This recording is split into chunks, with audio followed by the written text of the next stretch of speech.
What is up, y'all? Welcome to NXT Uncut in the Den. Of course, the Salt Shakers are back with another one, and this is the last episode that we have with NXT until Stand and Deliver.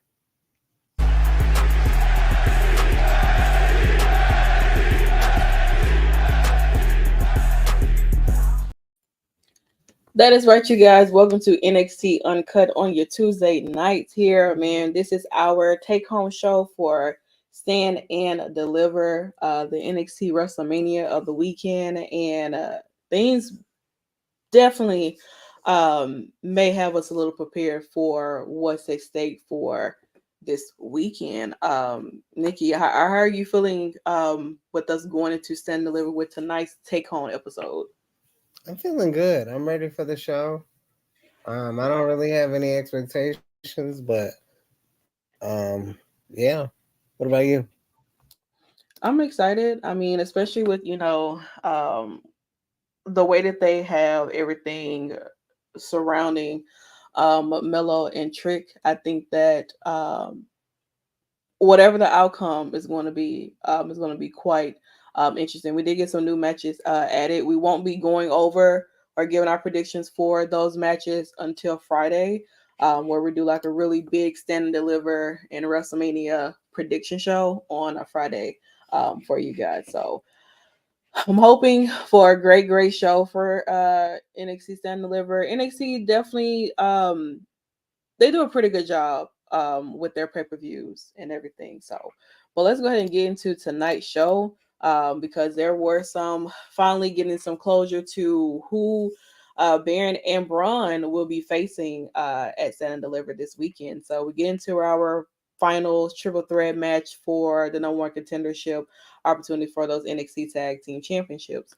So we got Nathan Frazier and Axiom versus the Good Brothers versus LWO's Joaquin and Cruz. So really great opening of tonight's show with these three teams here. It would have been nice to see LWO, take a win, a victory just to have a little bit more of them on that card. But I do feel as if like Nathan and Axiom have definitely been working their butt off completely on NXT, running in with these tag teams, and even with them facing each other at one point. I think that they have been doing a phenomenal job, which is the reason why I felt like they definitely did deserve this win over both LWO and the Good Brothers. Good Brothers just kind of got there down in NXT. I haven't really been holding it down like Nathan and Axiom has for the tag team division. So I felt like they were perfect for this victory to go into Stand and Deliver to face Braun and Baron. Now, will they win? I don't know because I mean, Braun is signed to Friday Night SmackDown, so I mean, it's gonna be a matter of time where they're gonna possibly end up maybe lose these tag titles, or hell, maybe Braun can continue to do SmackDown and do NXT. But if they want to officially, I guess, bring him up to the main roster, then I think that maybe WrestleMania weekend is the best way to do so. And then we move over into Fallon Henley versus JC Jane. The women tonight for NXT definitely ran the show. There were so many women's segments and women's matches that we did see tonight, and this is the very first one. JC and Fallon have a lot of chemistry inside of the ring, which I definitely enjoyed a lot of this match here between these two. Despite the fact of, you got your distractions of Kiana, who is definitely been a thorn in Fallon's behind for a quite some time. And then you have Izzy, and then you have the newcomer Jasmine, who is rocking that arm brace because apparently Thea is the reason why she has her arm in that brace in the first place.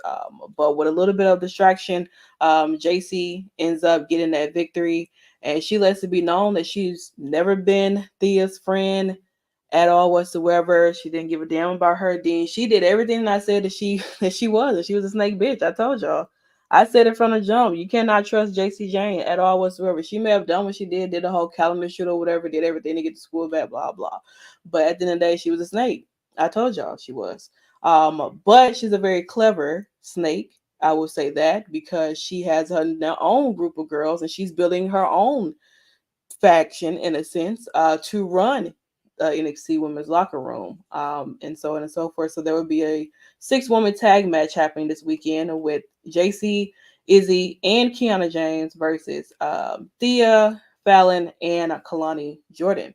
So Nikki, I know you had your, your hopes and everything for JC Jane. I know she's one that people thought that was going to be at the bottom of the barrel when the whole toxic attraction thing came to an end. But I think she's been doing really well for herself. Not gonna lie.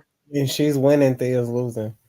And really and truly, you gotta watch who you trust, because Thea's a bimbo. To be honest, she's one of those college girls that's just trying to figure out what's going on. She turned on Chase U. Let's not forget that. So she kind of got everything she deserved. Now she get her ass whooped. So I don't feel bad for Thea at all. Well, I wouldn't say she's getting beat up that badly, but she's not taking that many wins. But I mean, a win over, Jasmine doesn't really do much because she's obviously Thea's the better wrestler in the thing or whatever with her. But I would like to see. I was hoping that maybe would have had JC and Thea in a one-on-one match instead of a 6 woman tag match, because I feel like Thea has something that she needs to overcome, and that is someone that she thought was a friend of hers that would be JC Jane. And like you said, you can't really trust everybody, and JC is definitely someone that you cannot trust. And I'm sure that these girls are not going to be hanging around each other that long anyway, because there's a lot of egos going on within these girls, and someone's gonna always want to have the biggest one. And then we move on to Von Wagner and Lexis King. Lexis King won. I'm not gonna lie, I could care less about this match. I don't care much about Von Wagner, and Lexis King has not really been much on my radar at all whatsoever. He's a great wrestler. That's cool. He has a pretty cool entrance, but other than that, I'm just meh. It's okay. Shout out to him for getting this victory. Yeah. And then we move on to more women's wrestling. We have Lola Vice versus Carmen Petrovic, who these two actually faced each other in the NXT women's breakout tournament, which Lola ended up going over. And this was Lola, I guess, more so getting her redemption or trying to get a victory over Carmen, since she couldn't do it over someone who accepted her challenge last week, being Natalia, who's out there being on the side of Carmen. But Natalia did give Lola a lot of props within their match they had last week. But Carmen just, thought maybe she can go out there and do the same thing Natalia did, and that was get a victory over Lola Vice. But that did not happen because Lola put Carmen in that sharpshooter and looked directly into Natalia's eyes, and Carmen ended up tapping out, which gave Lola the victory. Now, normally in a lot of cases, when Natalia works with people, she has a certain kind of touch that eventually they somehow skyrocket in a way. It happened to Lash. From when Lash first started, Lash and Natalia were working together, and then it took a minute, and then boom, Lash is doing amazing things now. So I don't know. It could happen for Lola, but it Yeah, doesn't change how I shocked. feel about her. I'm Hmm. shocked she used that sharpshooter. Right. I definitely was not expecting that, but who knows? I mean, maybe Lola will get that Natalia touch, and I know a lot of people like to downplay Natalia or whatever, but a lot of these girls who work with Natalia, they end up Natalia gets a lot of respect, and I think that a lot of people forget that. Like, if Natalia is gone, who's gonna be training these girls the way that she does in that dungeon? Nobody at all whatsoever. So then we move on to metaphors, super what Supernova show that Nova has and everything like that. So which we have live by Kira and Roxanne Perez. And I don't know, Roxanne, you be trying on the mic, you really, really do, but Laura is really clearing you in so many different ways. She laid your ass out flat on that little ass at home IKEA table. And the metaphor is the reaction that we needed when it came to this face to face between these two ladies here, because this does give us a little bit of something to look forward to with Stand and Deliver. Now, Lyra is standing up tall, and one thing I will say is that Lyra definitely allowed Roxanne to get into her head. And if she continues on to get into her head, I don't know what the outcome is going to be with Lyra standing over Roxanne for Stand and Deliver. Because if Roxanne does not win at Stand and Deliver, it's time to bump her up to the main roster. Simple. There's nothing left for her in NXT to do. Nothing. You're just gonna be holding on to her for no reason, because she literally has nothing else to do at all. So, but Metaphor was a great addition to this, especially with the commentary that they were doing and everything. So I thought it was really cool. But I don't know, Laura, you definitely allow Roxanne to get up under your skin and get up under your head, and I'm sure that Roxanne is gonna use a lot of um mind games in their match come this Saturday.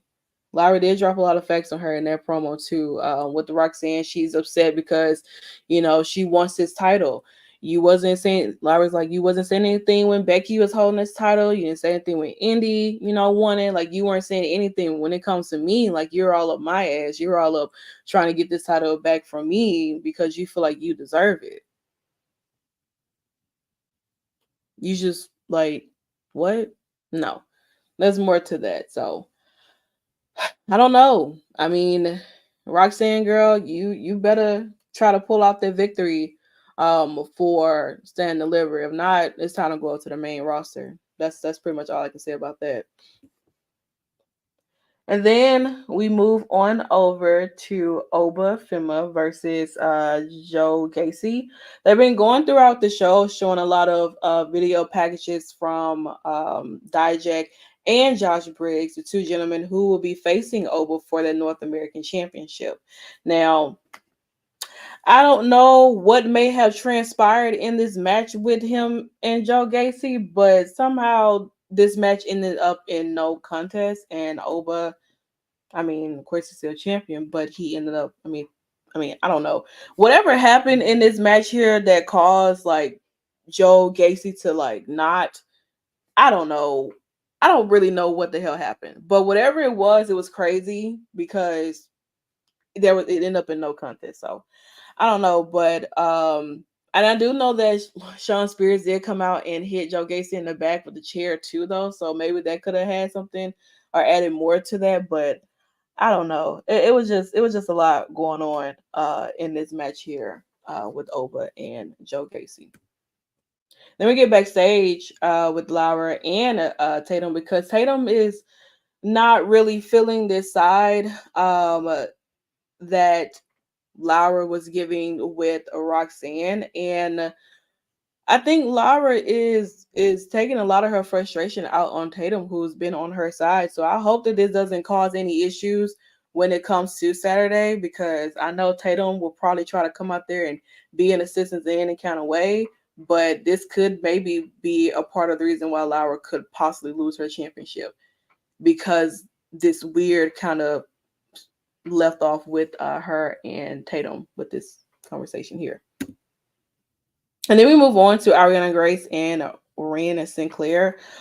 This match happened because, well, Gigi was nowhere to be found. Obviously, she's not going to continue on with this miscongeniality shit that Ariana Grace has her trying to do. And Ren ended up, I guess, more so kind of standing up for Gigi, which ended up having this match here. Um, I really want Ren to get better gear. I do. Like this here is so like my Rise character in a sense, and I feel like she definitely deserves to get better gear in some way. But it doesn't take away from her wrestling ability. She's a phenomenal wrestler in various different ways. Ariana Grace, she's trying her best, I will say. I feel like she has more of a character than in ring ability, and it's a slow process with Ariana as a wrestler. I would say that, but I mean, she did end up getting the victory by holding on to the bottom ropes. So I mean, she's kind of been on a little bit of a winning streak, sort of. You know, first over Gigi, now over Ren. So who else is going to step up to the plate with Miss Ariana Grace, and Ariana gets the victory over them, because there's definitely been a drastic change in all of this, I will say, for her victory wise. And then we get into what will more so be like the last match for technically the main event, which was Sol Ruka and Blair Davenport. But before we got here, there was a sit down with Dragunov and Tony D'Angelo with the family, I guess having dinner or whatever, and of course of them getting ready for their match going into Stand and Deliver.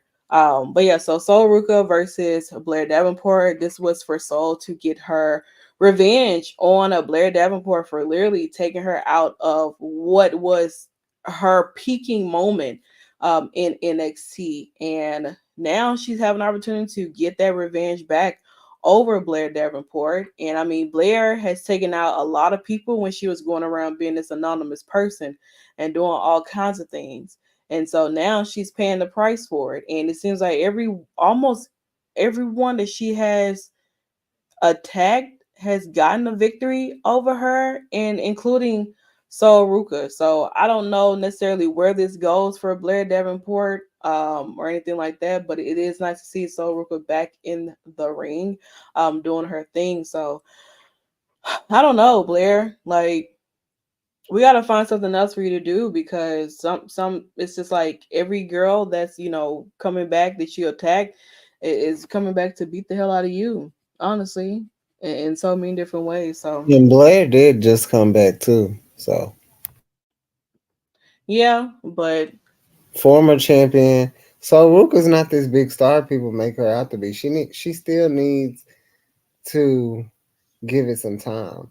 Like we're talking about Blair Davenport, like former NXT UK champion. Like she has the resume. And I think a lot of people forget that. Like I wasn't expecting Solo to win because at the end of the day, she doesn't deserve it. She has to come back and climb the ropes. 9 months. That was Blair's 100%. yeah, I mean, I give it that. But I think it is more dealing with a revenge thing. I feel like there should have been like, if they wanted to allow this to go a little bit longer than just having Soul beat Blair and then boom, like that's it, like that's that. I feel like they could have built up on this in a sense, and maybe Blair could have gotten a victory tonight. But I mean, Blair has kind of been on a slippery slope lately. Within her matches, like I know she's been doing like stuff on like Level Up and everything, but other than that, I mean, anytime Blair feels like she's having a match, it's always somebody that she's done something to that's coming back to get her, to get their revenge. And then boom, they get their victory or whatever, and then we're right back to square one. What's next for Blair Davenport? Where does she go from here? So I don't know. And then we get to the closing of the show with the final face off between Trick and Mello. Um, Trick, you've come out and you talk about, or you and Mello kind of reminisce on the times that you guys had together, you having your matches and you looking at or saying that you go about to go to war with someone who you thought was your brother, and everything like that. And the only thing that I can pretty much say is that whatever this outcome is for Stand and Deliver, I mean, in my eyes, I feel like Trick is going to win. But if he does not, then I mean, it is what it is. That's that much that I can truly say. What's going to happen for Trick if he does not beat Mello? Because if they're going to make this the main event, I'm sure they're going to add even more in depth of storytelling into their match, per se, especially with these two being the dynamic duo in the beginning, holding down NXT as that duo, and everything like that. So these two are going on two different paths with each other. And I just think that hopefully Trick will have a better understanding and actually thank Melo for allowing him to have a voice of his own, because at one point he did not. But this turned into a really, really big brawl after a lot of trash talk with each other. And so, I mean, the only thing it does is get you pretty much more so prepared for Stand and Deliver. These two will be main eventing Stand and Deliver this weekend. Um, did not think that it would actually happen, but here we are. The video packages, the build for it, the everything around it. I think that is great that we're about to have two black men in the main event for Stand and Deliver. I think that that is history making, and I'm just looking forward to see them put on a good show. Hopefully, Melo doesn't have to carry the entire match in any kind of way, but you just really, really never know. But that was pretty much NXT, the final show before Stand and Deliver. But it is what it is. As Wow. we start tomorrow with the premiere of Speed on X. Yeah, I've been seeing people talk about that, so Here we are. I don't know, but well, we'll just have to kind of see what's going to take place for Stand Deliver this weekend. Yeah. I think it's supposed to start at, was it 10 a.m.? Because I think I saw it at 11 a.m. Eastern, so 10 a.m. Central Time for those who want a central time and everything. So Stand and Deliver is going to be pretty great. I'm really really excited for it. I'm excited for WrestleMania weekend. Period. There are so many different shows that are happening that's even like outside of WWE wise. So, I mean, we Hmm. got someone like Shayna Baszler who's going up against Masha Slamovich for GCW, which I think that is great. More so, just great for Shayna to, even though she's not technically on the WrestleMania card, she's doing something WrestleMania weekend. Hmm. Right. And it's something that I feel like is truly going to be in her own element, where we're going to be able to see the Shayna Baszler that people have not seen in a long time. So I'm really, really excited for that. Do I wish it was someone else outside of Masha? Yes.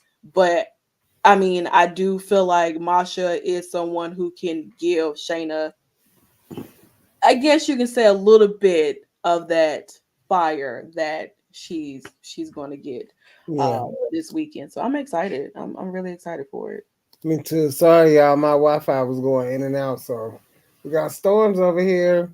So it. be safe. Yeah, definitely be safe. Thank you, all 182 of you guys who are watching. Crazy. We definitely do appreciate you guys coming in to hang out with us here on Tuesday. We'll be back on a Thursday for TNA wrestling. A lot of things happen over there as well that we're getting ready to talk about, like Rebellion is coming up soon too.